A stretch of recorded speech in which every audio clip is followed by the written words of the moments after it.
Hey there everyone, Pete here, doing another climb with Slay the Spire, and going to be getting into the last character available, the Watcher, which is a character that was added more recently than the other three, and has a little bit more unique characteristics to it. This is a character that relies more on stances and changing, whether it's in a more defensive and energy heavy stance to a more aggressive stance, with the downside that you also take more damage in return. There's a lot of characteristics that make this a broken character if you play her right. Okay, so as with each of the characters, we're starting with a whale bonus that just has the first ones as if we did not go to the Act 1 boss. So we're going to be checking for possibilities where it looks like we can take an elite with the 1 HP bonus if we really want to. I might just take it because I'm not as concerned about the HP at this stage. So I'm going to take that and just try and get strong by this point.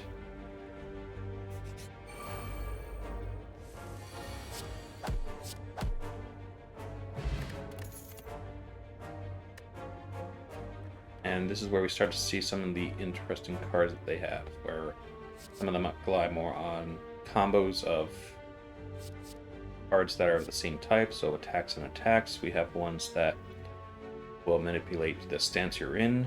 There's bonuses for entering or exiting certain stances. And then we have some powers that allow you to actually manipulate your deck and your energy quite a bit. Right now, I'm liking just the ability to add vulnerability. I'm going to take that.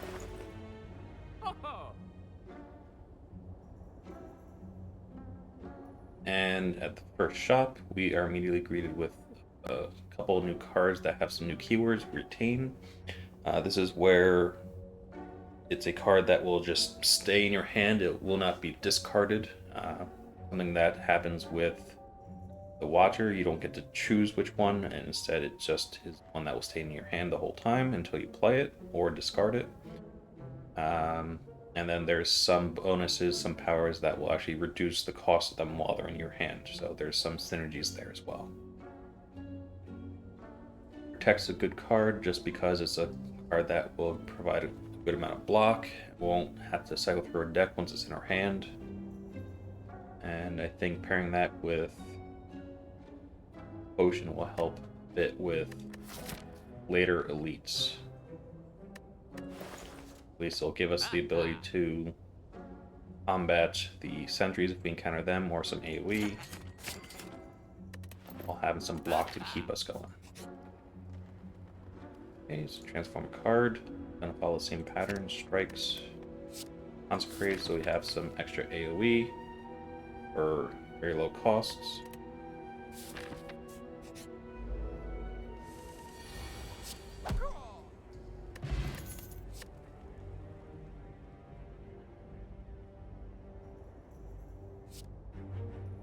Right, so we have another power that if you're in Calm, which is the more passive of the two primary stances, and that's where we have some extra block if we're ending our turn in Calm.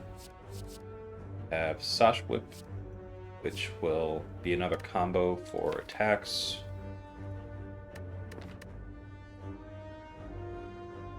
And we have Evaluate, where we're shuffling extra draw into our deck. So by putting a card into our deck and then drawing 2 cards, it's really about having the retain, being able to draw when you need to.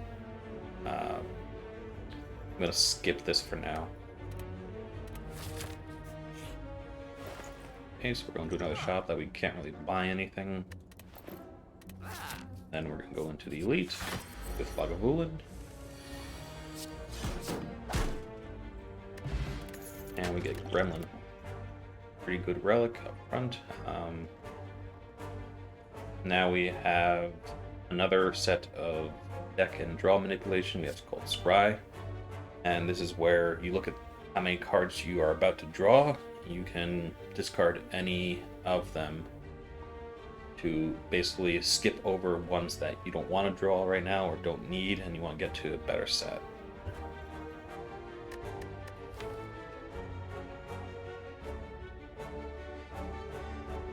I think we're going to be coming across more of these later on, so I don't need it right now.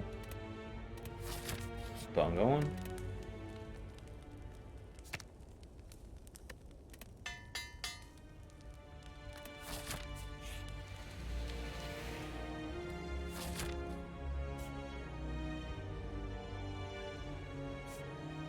This plan, trying to decide if I want to go this path or this path.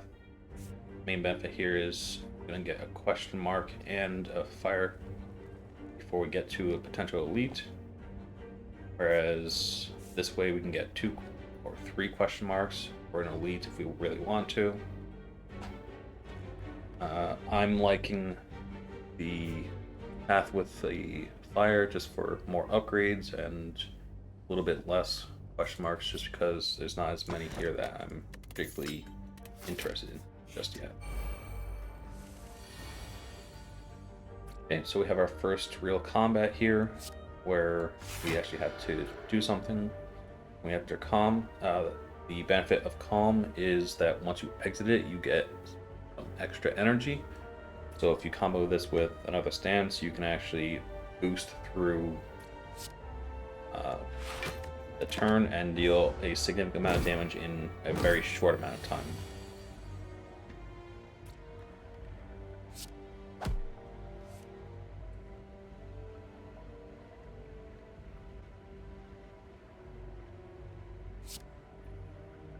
So here's an example with Corruption.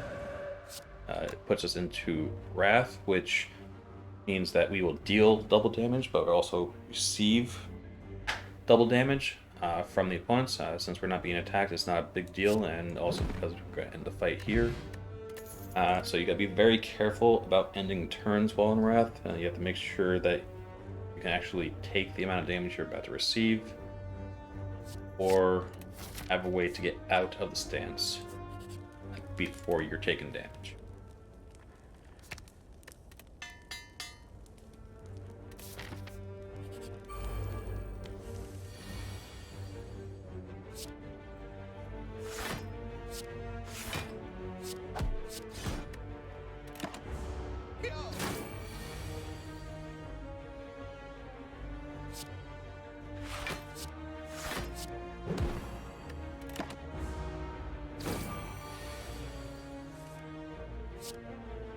So once again, we're going to see the power of Watcher, where if you switch between stances just the right way, you can actually deal quite a lot of damage in quick succession.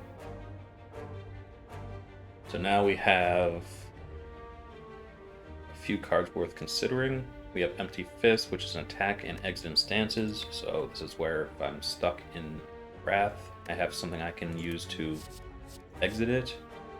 I have Wallop, where for as much damage as you deal, you gain that much block. A very good one to partner with Wrath, and you can switch out of it or to just have a massive amount of block. Or you can actually potentially even stay in Wrath because you've dealt so much damage that you've blocked completely. Then we have Bull and Bash, which if you have multiple enemies, you can deal a lot of damage, take one of them down quickly.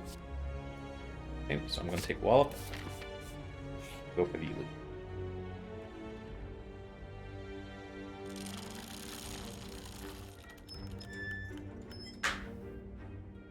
Okay, so we get a relic here. Pretty good one too. At least helps us with sustain as we go into boss fights. We will heal back 25 HP.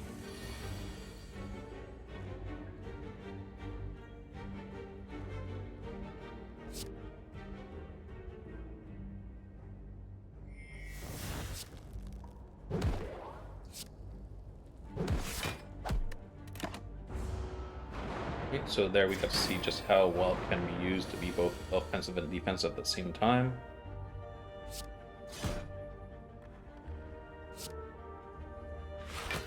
And I want to get this sentry out of the fight early, even if it costs a little bit of damage, since I'm going to be healing as I go into this fight anyway.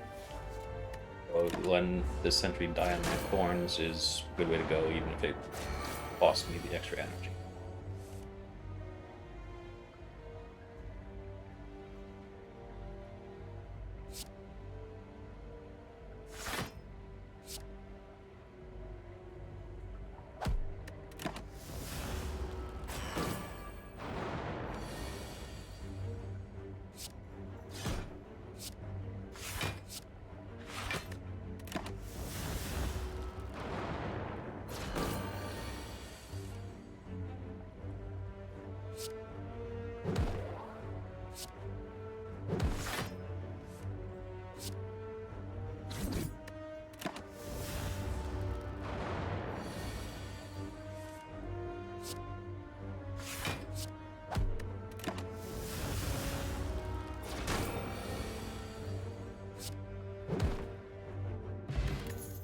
Alright, so we get Orichalcum, helps a little bit more with our block, especially on turns where we just don't really get much in terms of defense.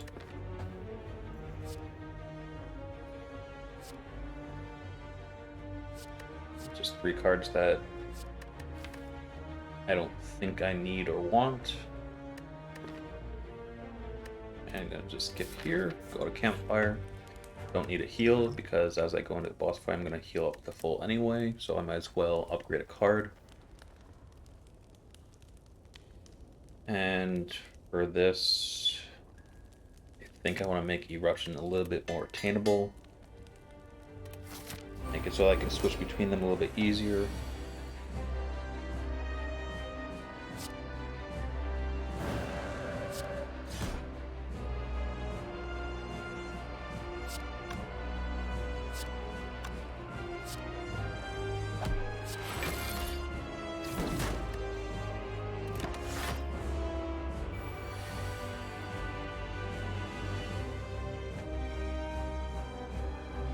Right, so here's where having ending in Wrath could be bad. Both in dealing damage here, I would take 6 damage, but instead I want to block for it full amount and just let the Guardian hit itself against the thorns.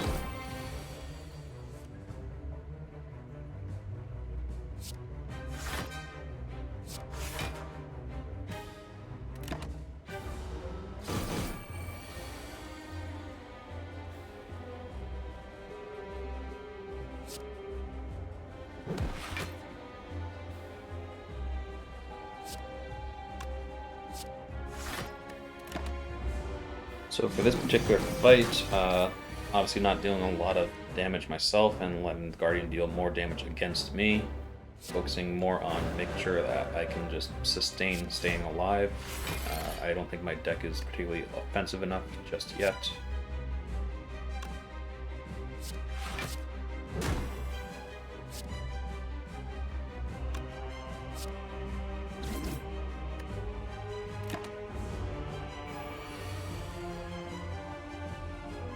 And here's an example where staying in Wrath could be very bad if I didn't have enough block to keep me going.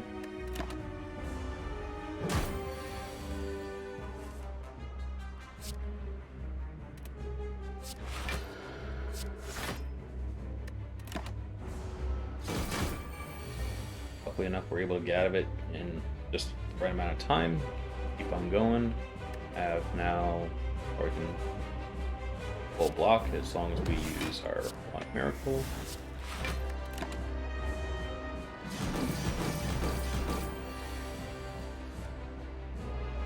And then we can keep on going.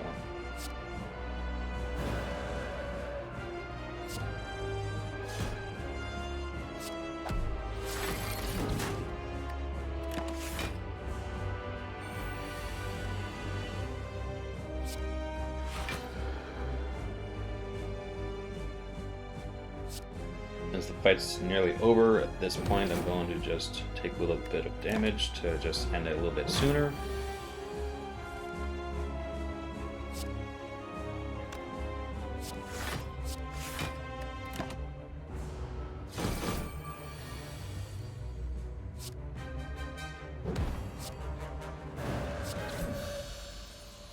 And that's Act 1 done. And now we're presented with some of at least two of the crazy cards that make the Watcher very good,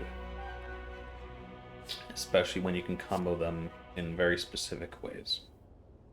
So we have Deva Form, where you will each turn you will gain an extra energy on top of what you already gained. So the turn after you play this, if you have 3 mana normally, you'll have 4.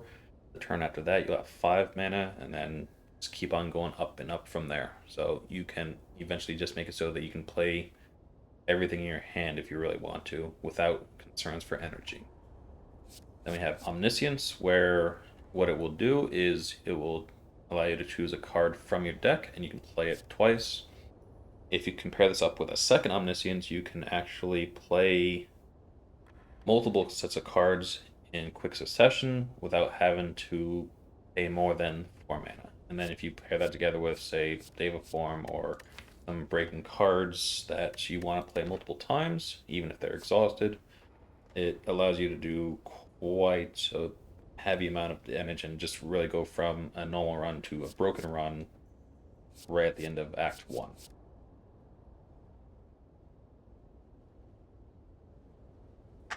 At this point, I'm going to be taking Deva Form, only because I'm not sure if I can afford Omniscience just yet, and I'd much rather have energy before I take it.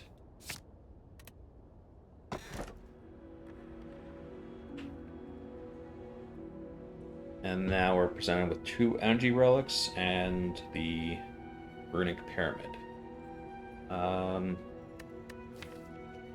For the Watcher, I really like the Runic Pyramid because it allows us to keep everything in our hand and then just use what we need to when we need to. But I also like having energy available. So this is where we have the Ectoplasm, where by taking it you do get 1 energy at the cost of you will never be able to pick up gold for the rest of the run. And then we have the Cursed Key, where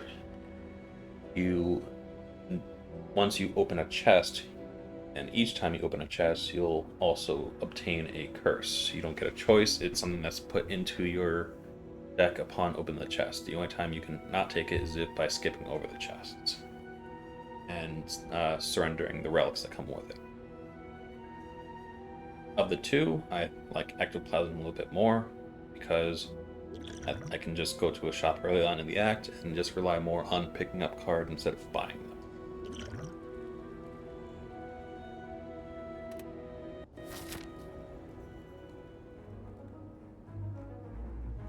Right. So, looking through this act, we can take as many as 3 elites if we want to go heavy there. Probably not going to make it to this shop with all this gold. Probably want to target this early on one just to get it out of the way and use it up as best as possible. These question marks are also appealing right here, where I can just go this way and hope that one of them turns out to be a shop. And if not, I can always deck out over here if I really want to just take on 1 elite instead of the 2 or 3.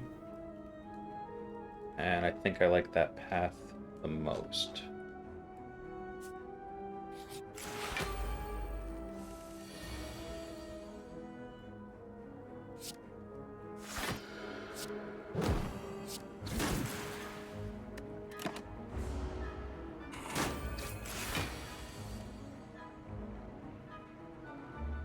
Okay, so now we can take a look at Deva Form in action to show how it works. Now, started with 4, now we're at 5, and we'll see that next turn we'll instead have 6. Just keep on going up from there.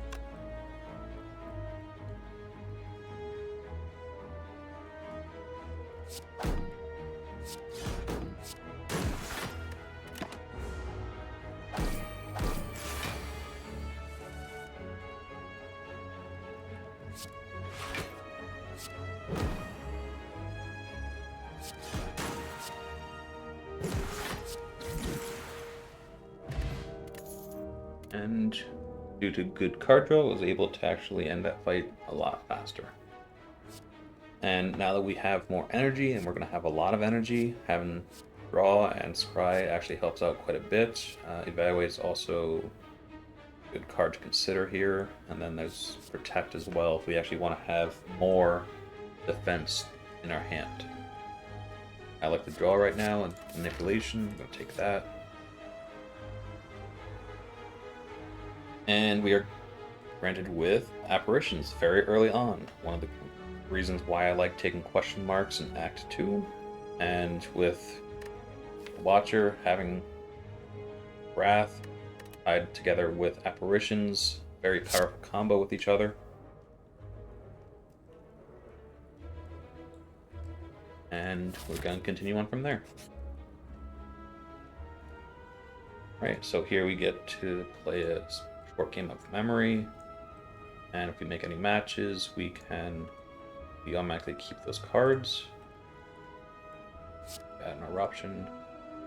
Don't want a doubt.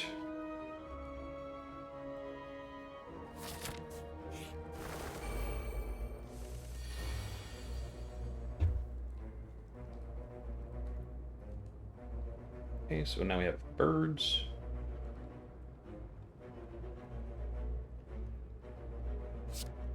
Simple protect.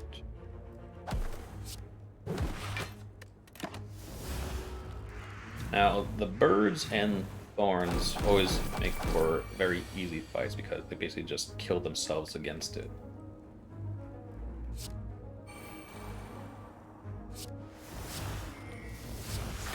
So, while we will take a little bit of damage here, it will help us end the fight pretty early on.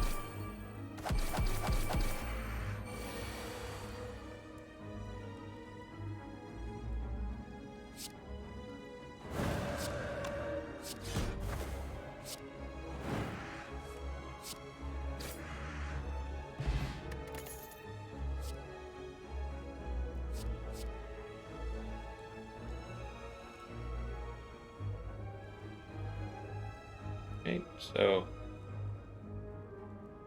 Ray will give us 3 mantra, and when we get mantra, what that contributes towards is entering the divinity stance, which is a stance that does triple damage, has no major drawback to it, except for the fact that you exit the stance at the end of your turn. It also comes with gaining 3 energy upon entering the stance, so that way you have energy, you have power, and really you want to try and capitalize on that to do as much damage as possible to either get to a secure spot or end the fight. Going through and gaining mantra like this, I think we can do without it.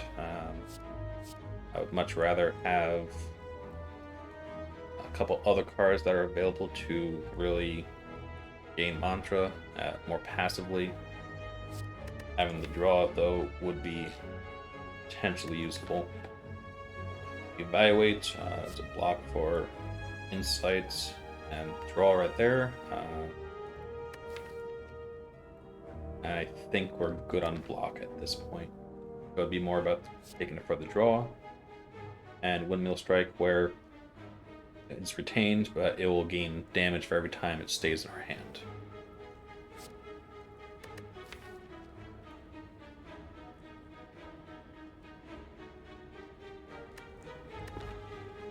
I think by having the extra energy, we can actually take this for hopefully some bigger turns. And now we have another very good event where we take damage up front early, and we can get one of 3 relics of different books. And this time we have Nilri's Codex, where at the end of every turn we'll be shown 3 cards. We can pick one to put it into our deck. And it really allows us to manipulate our deck on the fly during each fight, really to meet what we need for that particular fight as best as possible. Alright, so Book of Stabbing. Combination of thorns, apparitions helps out quite a lot, and we have Orichalcums we can just block.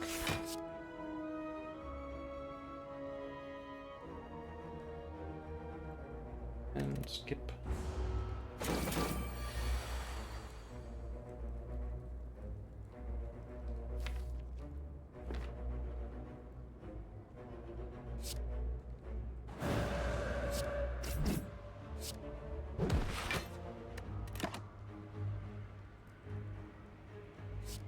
Now that we also have more energy, we can consider powers like fasting, where we just get extra strength and dexterity at the cost of 1 energy. We can also put things like Battle Hymn into our deck to give us attack each turn.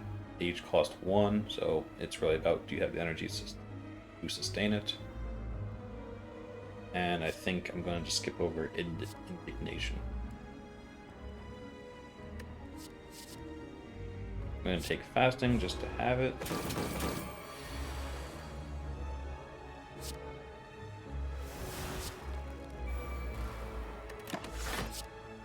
Alright, so for the rest of this fight, energy is not a problem, which means that now playing Fasting is even easier.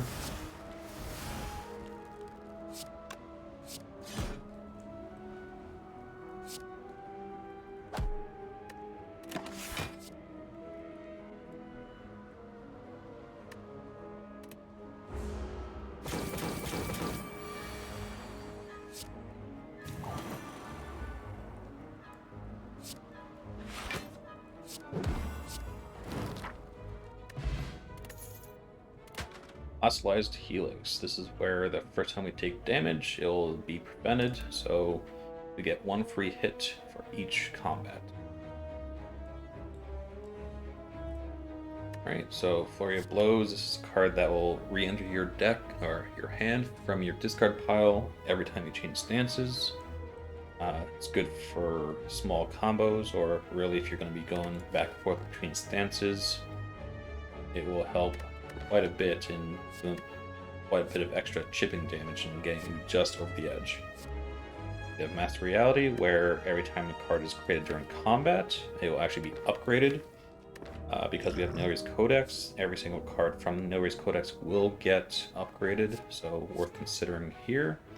And we have Just Lucky, which is a cheap card that does Scry, block, and damage. It's meant more to just do a little bit of extra and help with those extra deck manipulation, get you a little over the edge type stuff. I'm going to take Master Reality. Keep on. So we got Snecko.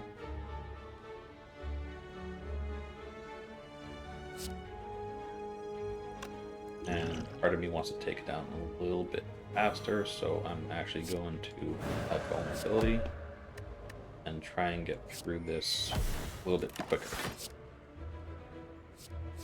Now, Snecko can be both good and bad at this point because we have a lot of cards in our deck that could be lowered in cost, or at least will break even. We also have other cards that could become harder to play because they cost more. And this would be an example of all of them becoming harder to play.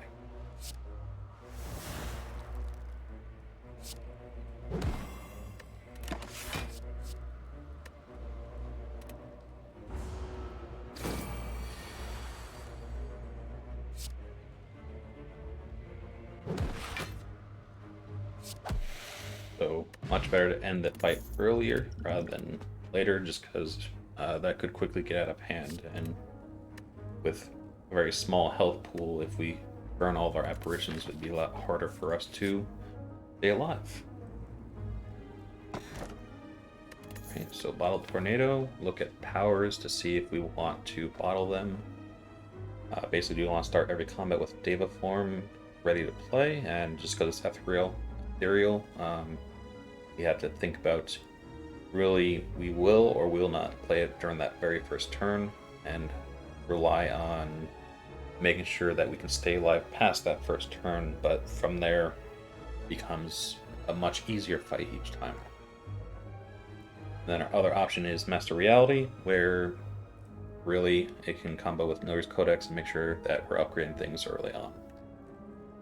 I like this option because we can take extra damage up front. We have Orichalcum to help block, and then we have the potential about a 20% chance to draw at least one apparition. So take that, give a form, and keep on going. Alright, so here's an event that lets you, if you have the health to burn, you can gain a lot of gold, you can gain cards, you can gain potions. I don't have a lot of health, and I don't need these very much. Like, I can't get gold. I have potions that are good enough. It's not worth going down to 9 health to just get this. And I don't want any colorless cards. So I'm just going to leave and keep on going. Alright, so good start where we have Deva Form. We can play an apparition, we'll block, and we'll be able to keep our buffer. And just hope that we can keep this momentum going for the rest of this fight.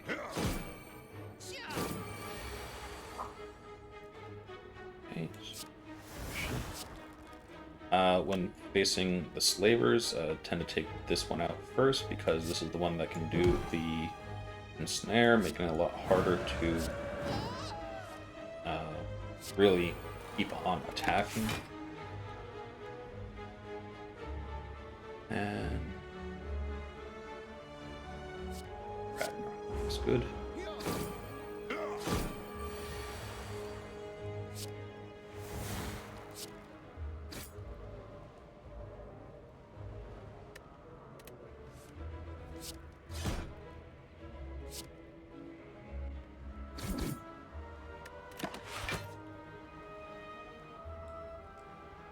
I don't think we need Bolt, and the other two are not necessary. So I'm just going to skip those over.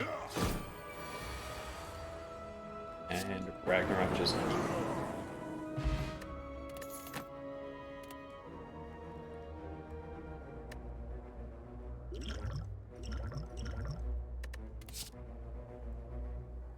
So, we're presented with a good card here, Lessons Learned. Lesson learned, and this is where whenever we kill a non-minion enemy with it, it will upgrade a random card in our deck, which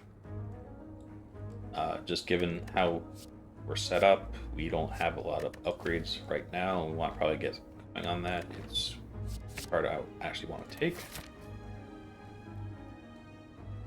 And now with Bottled Power and a few extra good relics, I am actually feeling strong enough to go for this extra elite. I'm going to go that way.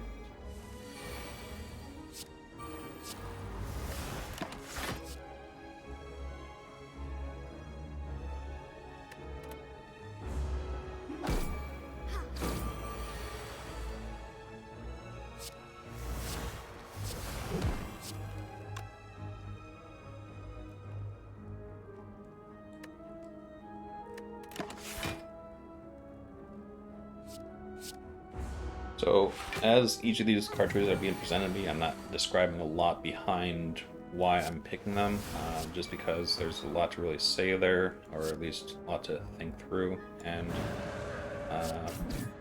just didn't want to spend too much time sitting here listening out each one and delaying the fight the whole time. So I may not describe each and every one. Most of the time, the logic is this something that I need right now? Can I do without it? And is it much better to have it in the deck, or is it better to just stick with what is already in my deck? So now that we're ending this fight, we're going to upgrade a random card. Happens to be an apparition, which is very good for us. I think we can do without the block. Okay, so at this point, I don't think we need any of these. Protect is worth considering, mostly because it will retain and stay in our hand for if and when we run out of apparitions. But I don't think we need it now. Okay, so onto Elite, and we're back to Book of Stabbing. this should go very well now that we have an even stronger deck than we did before we fought it last time.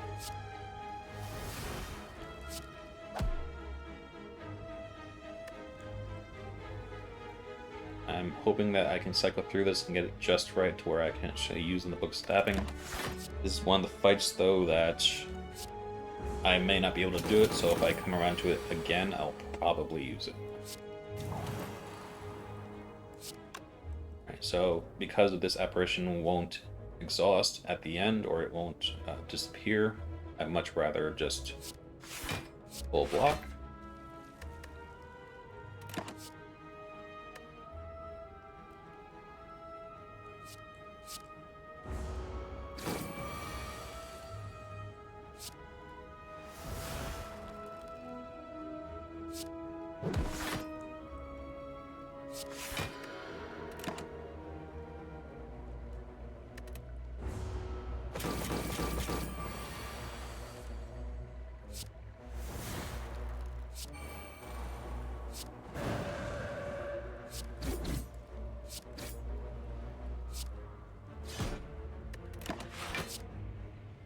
So we're gonna let Books have him kill itself on our thorns and just keep on going. Echo Oil, not worth in my opinion. Now we can get to another good card that is called Vault, where it lets you basically just skip over the enemy's turn and just keep on going. Basically, as long as you end with this, you can redraw your hand, redraw your block, and just really take an extra turn around. Alright, so now we have the Maru. So this is where we'll gain one mantra at the beginning of each turn. So if the fight happens to go for 10 turns, we'll enter Divinity Stance. I think we aren't going to hit that often enough for it to matter, but it also means that suddenly Prey is a bit more appealing because we can speed that up, and we've seen that we can at least go fast enough through our deck to really get back to this again.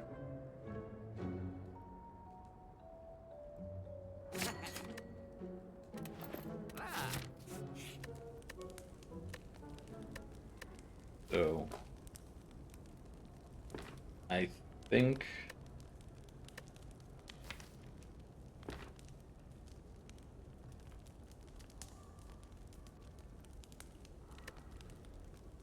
the 10 health is more important right now than the upgrade. I'll think about that a little bit more. Bronze Automaton has a few attacks that we really need to be careful about. We need to have good defense against at just the right times, so having apparitions that cycle through and keep on going might be more important. Just hoping we have enough block to keep us going.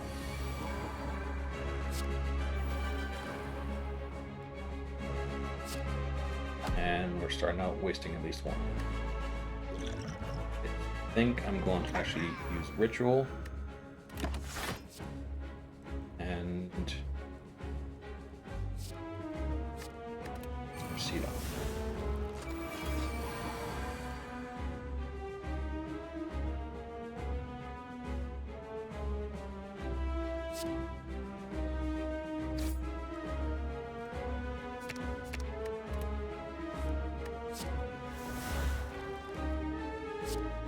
So for this fight, we're going to see a lot of why Scry is going to be very important. And whenever I see it, it's something where I'm going to probably pick it up until my deck gets diluted enough that I don't need it.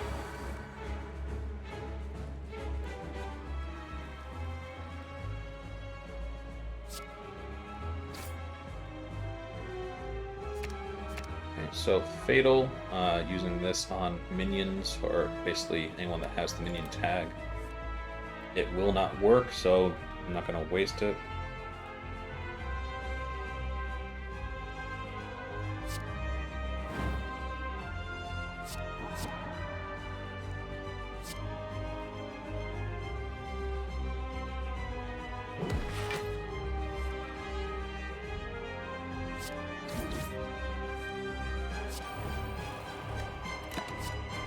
Okay, so now we have the minions down, so now all that remains is the automaton itself, where it's going to be hitting hard every other turn.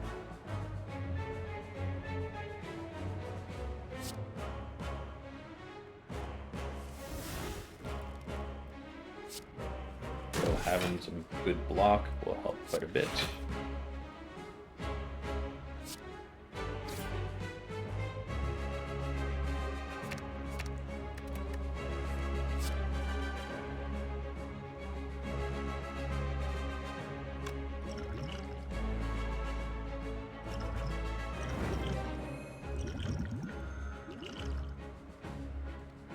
At this point, I think I'm going to use the Dexterity Potion just to get over the edge. I want to really keep this buffer in play for the Hyper Beam turn.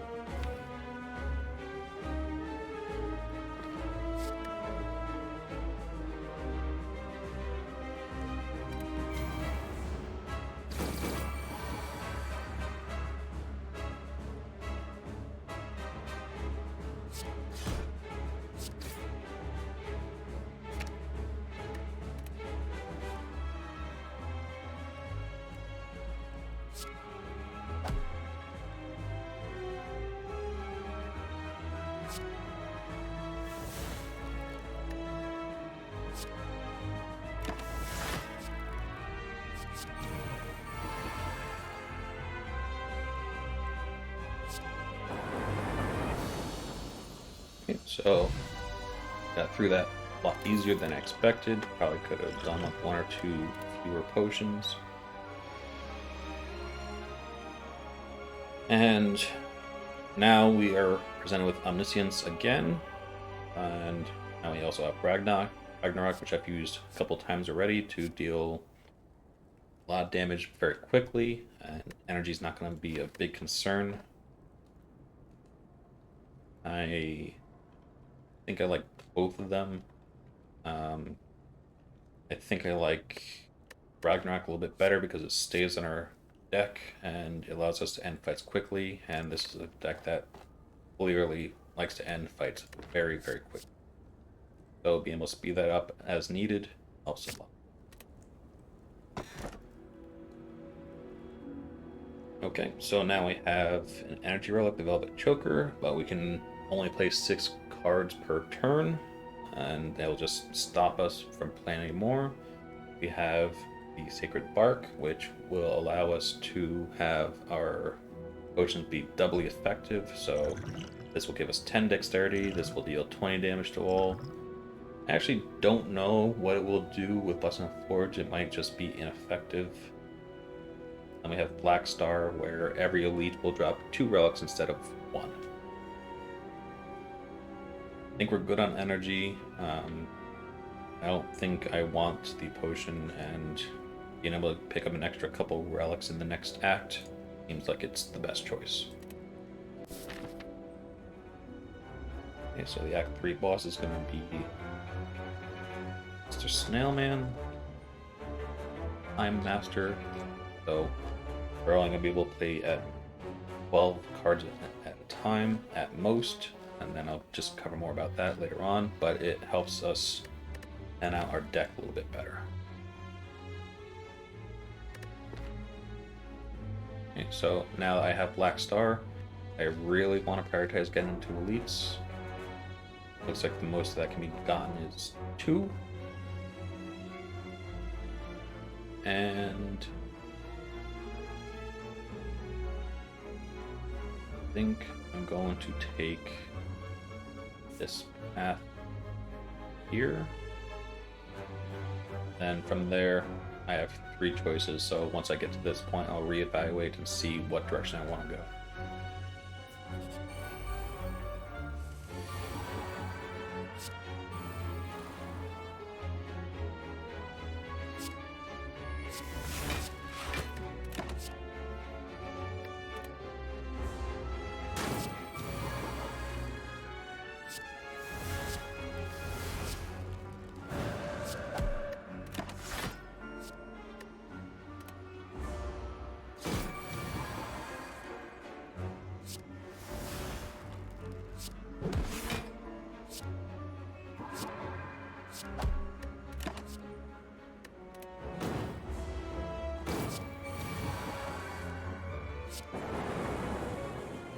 So we should see these fights go even faster than they were previously, and this is where we're relying pretty heavily on the voice we need early on with Deo form to get us through and just keep us going.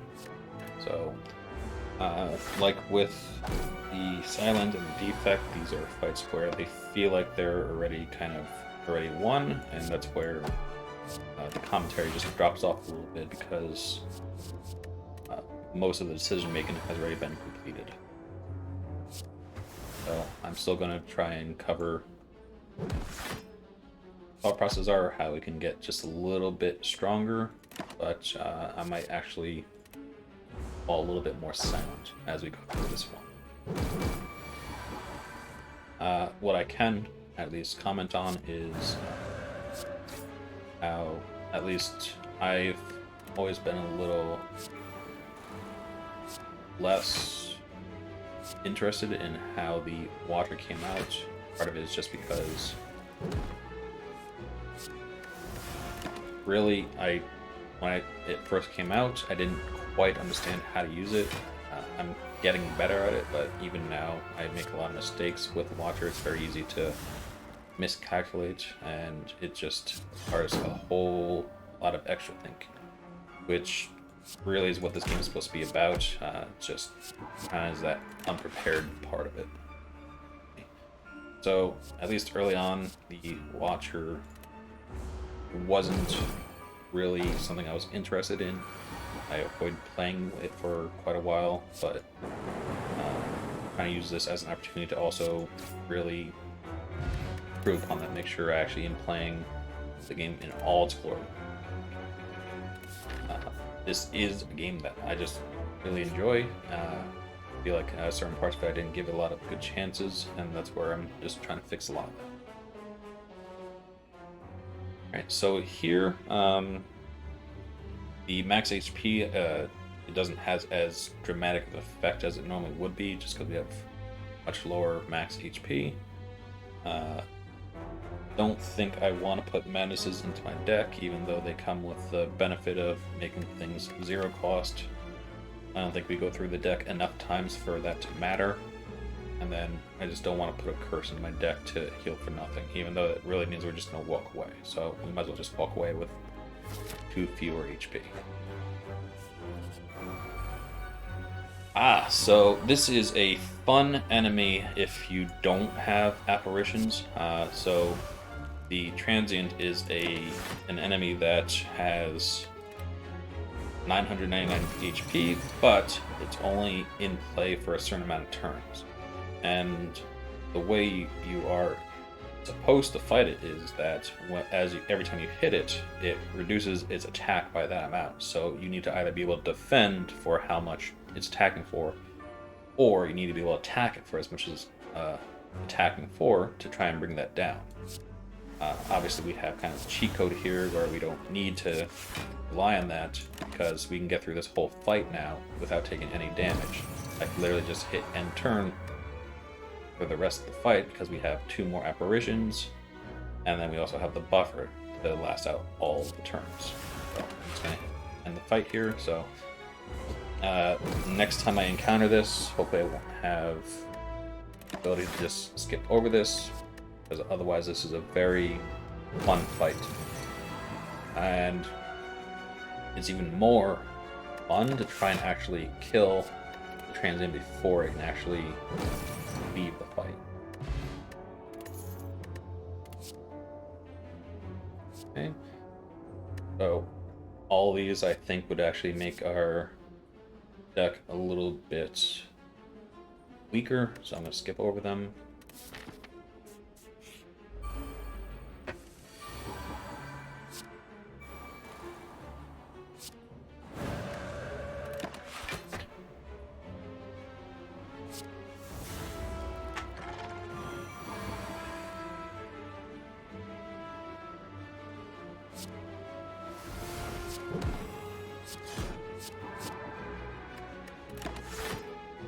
Alright, So, I mean, as I was saying, the Watcher, it's a little bit confusing at first, but you can, as long as you can work past it, it can actually become a very powerful character. So instead of becoming confusing, once you kind of figure out how she works, it becomes something like what you're seeing here, where you can basically get through fights very easily without having to do much more thinking.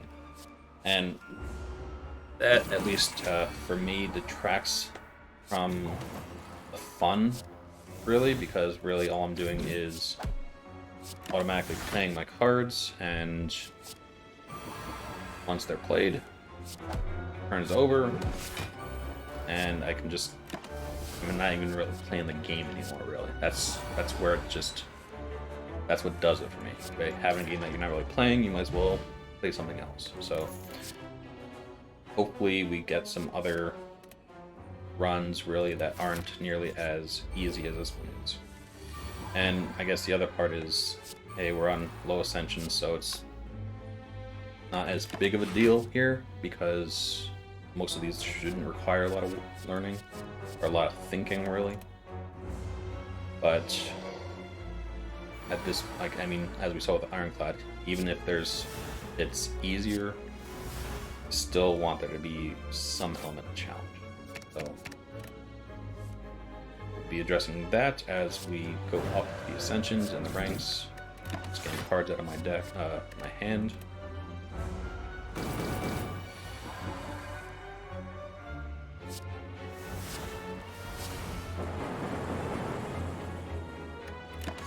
Nemesis is a little bit more precarious. It's a little bit harder to work around its own set of intangible, just because we only have so many and it has an infinite amount every other turn.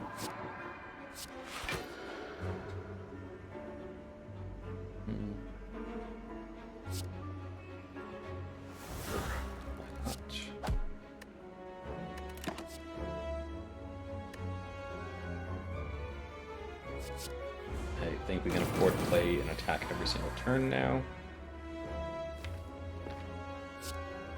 So, good news is Omniscience is going to be in our hand when we actually reshuffle our deck, so we have the whole draw pile to choose from, making it a lot easier to play if we can actually get that.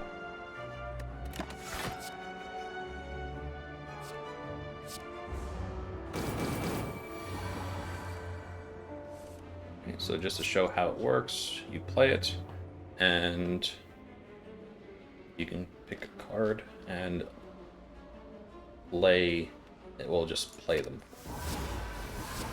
twice, and then if you were to, say, choose an Omniscience, it would play Omniscience twice after that, so then you can pick two cards and play twice.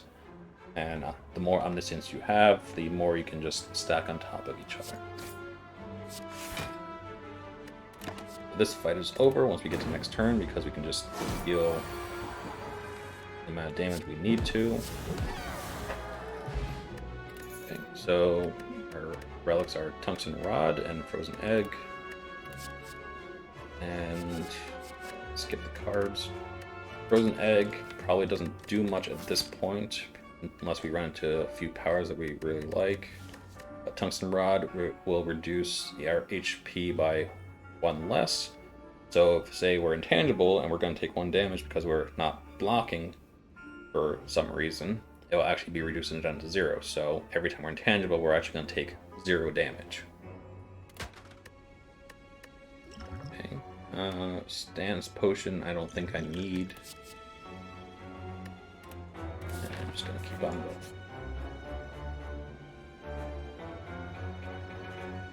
So, we have the Mind Bloom event again, and last time I took Upgrade All cards because I weighed the decision on upgrading all of these over 1 relic, and I think I'm going to make that same decision again. I'm not taking, and it's mostly because I'm not taking damage. I don't expect to take damage, so I don't have to heal up, and I don't have to worry quite as much about what happens if I take too much damage. So that, to me, and because of how many cards are actually being upgraded, especially apparitions, it is much more important to me to have those going because our deck's very strong than having a single relic.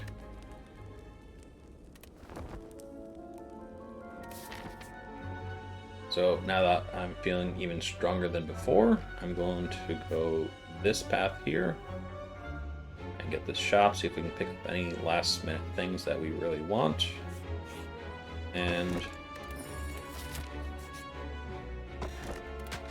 alright, so Horncleave, we have some extra block. I would say this is a very, very defense heavy deck. Alright, so we have Antrim as something worth considering. We have Prey, we already have one in our deck.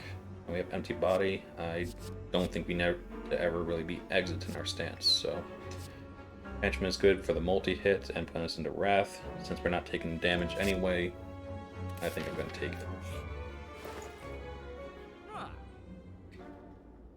Okay, so Blood Vial, it's useless at this point because we can't heal.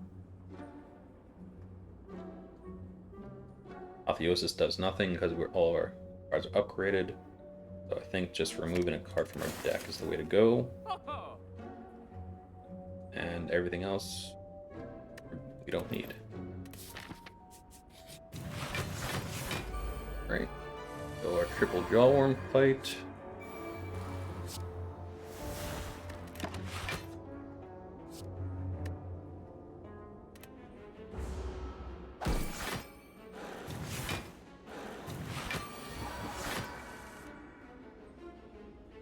Alright, so a little bit of a scary turn, but luckily we get Vault in our hand. So just need to leave enough energy to make sure I can Vault and keep on going.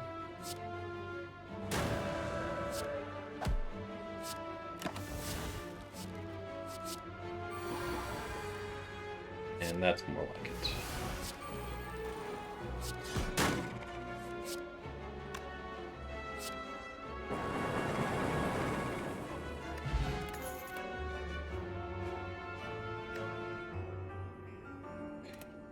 Here with our last fight for the boss.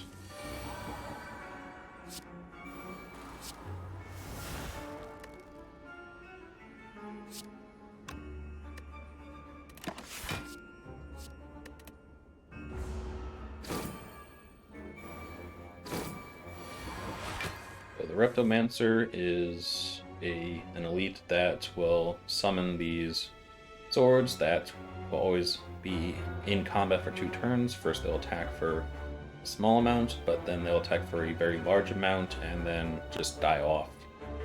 If there's a certain amount on the field, it will pretty much always attack, but otherwise it will summon until it has up to 4 daggers.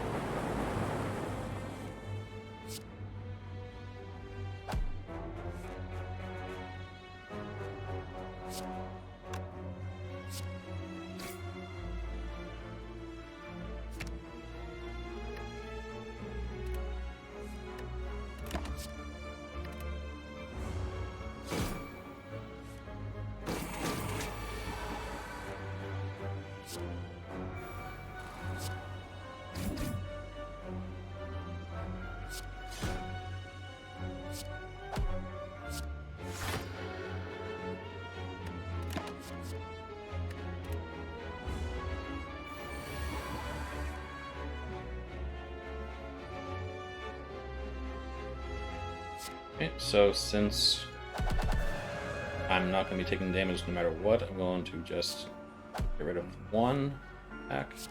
Oh, I guess we're really not taking any damage now that we got Vault. Continue on. And instead can just take it out. Okay, so we got Birdface Urn, where if we didn't take the Mind Bloom event, we would be able to heal for 2 HP every time we play a power. So at this point it's just a dead relic. And we have Maulbank, where we're not going to any more shops, so another dead relic. And we don't need any of these. Okay, so we're going to go in. We have nothing to upgrade, so we're going to basically do nothing except for look at cards we can possibly take and just move on. Okay, so Time Eater. This is an enemy that has a couple interactions.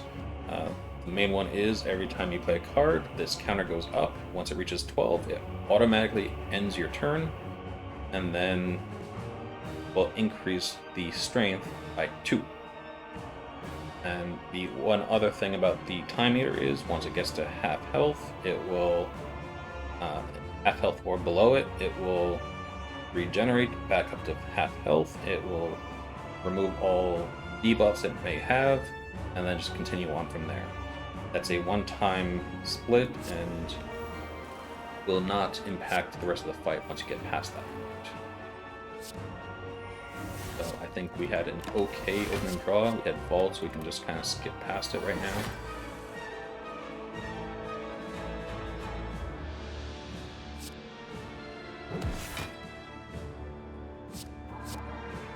And this is where I'm going to be a lot more careful with how I play, because I need to make sure I don't trigger the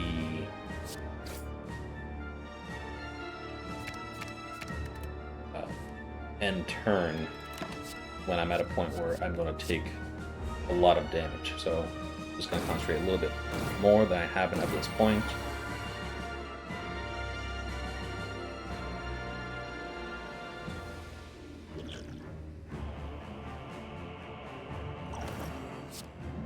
And I'm also trying to preserve this buffer for as long as possible.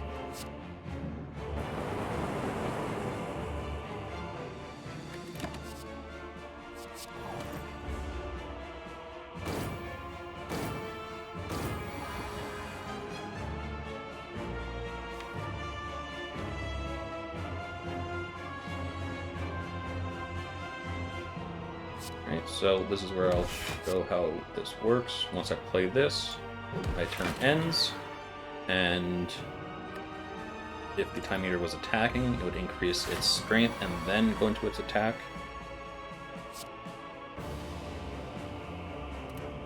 And that's where I just gotta be very careful, make sure I'm always watching this timer to make sure that I don't basically cause myself to die very early on.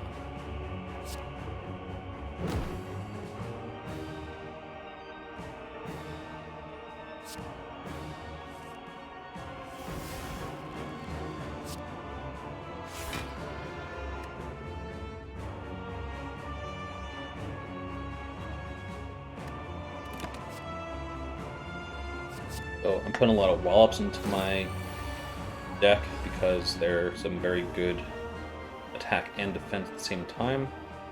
This is a turn where I don't have any apparitions, I don't really need them because I can just hit for quite a lot without having to worry too much.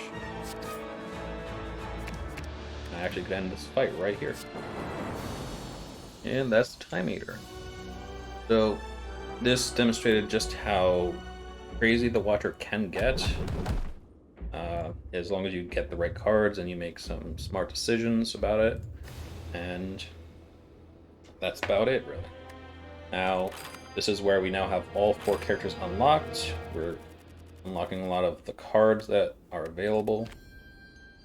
We can see a couple more extra ones. Devotion's one, like when we're doing a mantra-based build, this is one I'd like to have because it accrues in the same way that Noxious Fumes with the Silent accrues poison. If you do it right, you can actually basically be in Divinity Stance every other turn or even every turn. Then you have something like Blasphemy if you want to do it in quick succession, and then you have Prostrate here, which also helps kind of add to mantra building while having some block. Right, so that's the Watcher. We just have to cycle back now and get the Ironclad to be completed, and then from there we can actually start going for the heart each turn, each run, and that's going to be the main drive from that point forward, to try and end every single game or climb with going to the heart, because that's where a lot of the challenge is, and that's where a lot of the entertainment really is in trying to build these decks. So that about does it for today. Thanks for watching. If you like this content, be sure to subscribe, and see you next time.